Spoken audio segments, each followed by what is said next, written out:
Hey y'all. Hope everybody's been well and coping with everything that's been going on in society. You know, we all think about things and we don't realise that when we're adults, we go through so much and we don't realise that it extends back to when we were younger, how things in life impacts us as adults. And that's what I want to talk about. Domestic violence, psychological abuse, and how it happens and how it makes a person break down. As I said before, and I will say it again, you know, once you attack your mind, it's very easy to attack the body. And then from there, your spirit, and then eventually you dim into nothing. And I think if we have a closer look at domestic violence and psychological abuse, and I want to bring the awareness to men and what's happening with men and young men, because I understand the victims are women and also men, but majority are the family unit, the mum and children, or their mothers or fathers or grandparents, and it's all impacted and eventually something explodes. But I don't think people are looking at the psychological abuse, what happens to a male. And as I said, when you're young, you're very, very young as a child. And the patterns that child forms growing up into adolescence to adulthood. And with men, I think it happens, and it has happened over centuries, and nobody's really addressed the fact. They have addressed the fact that more violence is growing, and they tend to say it's, you know, most of the time on a male side of that, where if they can look to where that happens and why that happens, and it's from the childhood. And if we can look at that and the individual from the male's point of view, what happened to them as a child with their family unit, were they separated? Did they lose their mum? Did they lose their dad? Was there foster parents? Was there a foster dad, a foster mum? The impacts that happened to that small male, and what happened, and how they've progressed. And if you look, you can look back and see what's happened to that individual. And of course, the individual's got to open up to that and be honest to their self. Because, see, the subconscious mind is such a great thing. It hides so much of your embedded thoughts from the past. It's like a security gate. You seem to, you put it there, but it's locked. Nothing can get it. Only you can unlock that forbidden part of your brain, the subconscious. But I think that if there are ways for people to feel better and show them how they can unlock those parts of their brain, of their subconscious, to help them, is a very good thing. And I don't think there's enough light being shed on that. There should be programs for men and young boys to be able to attend, like in men's sheds. There should be something there where the old generation is learning the new generation on coping mechanisms, showing the signs, where it happened. Are there any family breakdowns? Where the aggressiveness started from? And from there, I think there can be a little bit of light shed on that. Because domestic violence and psychological abuse goes hand in hand. Remember that.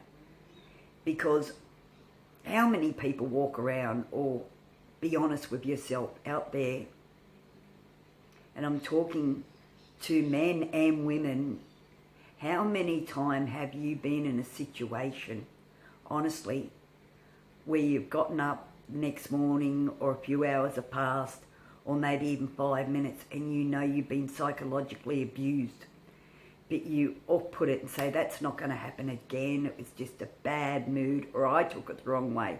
So what do?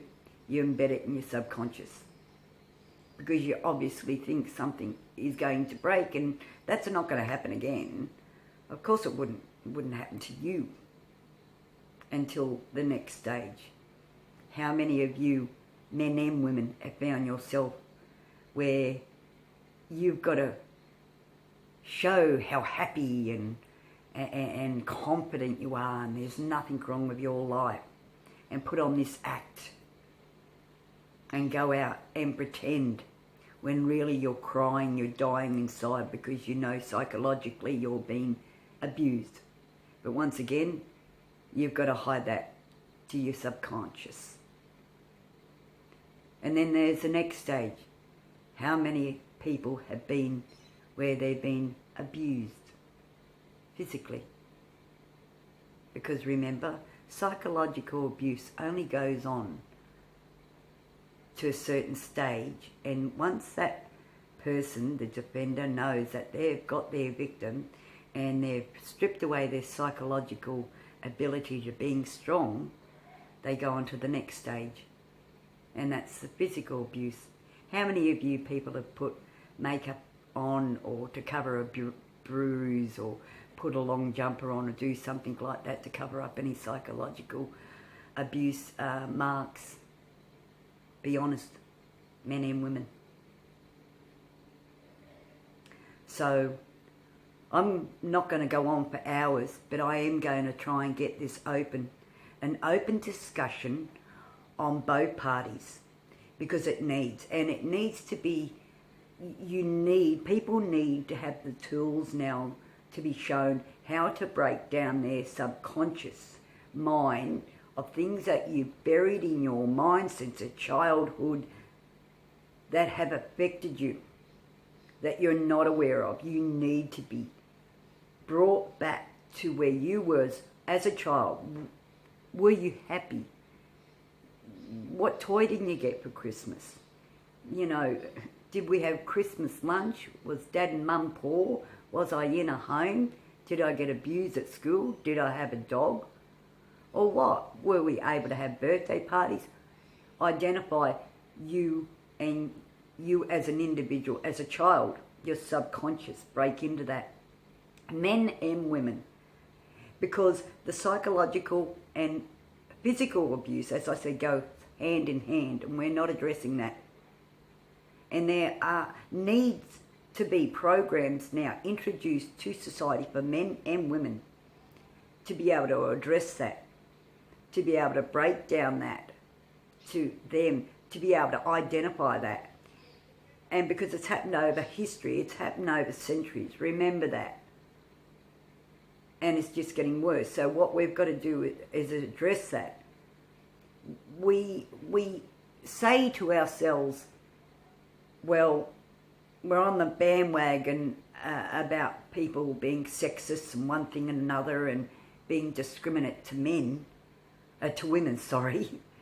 But the thing is, we're not looking at the whole. We're not looking at the whole at all. I'm a woman. I stand up for my rights. I'm a feminist. I'm a feminist bitch. All the way. I'm from the 60s, mate. Why wouldn't I be? I've seen it since I was a kid. So I know where I screwed up when I was a kid to where I ain't going to screw up now, baby. And I feel stronger. I've had to go through a hell of a lot. So don't just think I'm just talking crap and I don't know what I'm talking about, never lived it. Well, I have. And psychological and physical abuse.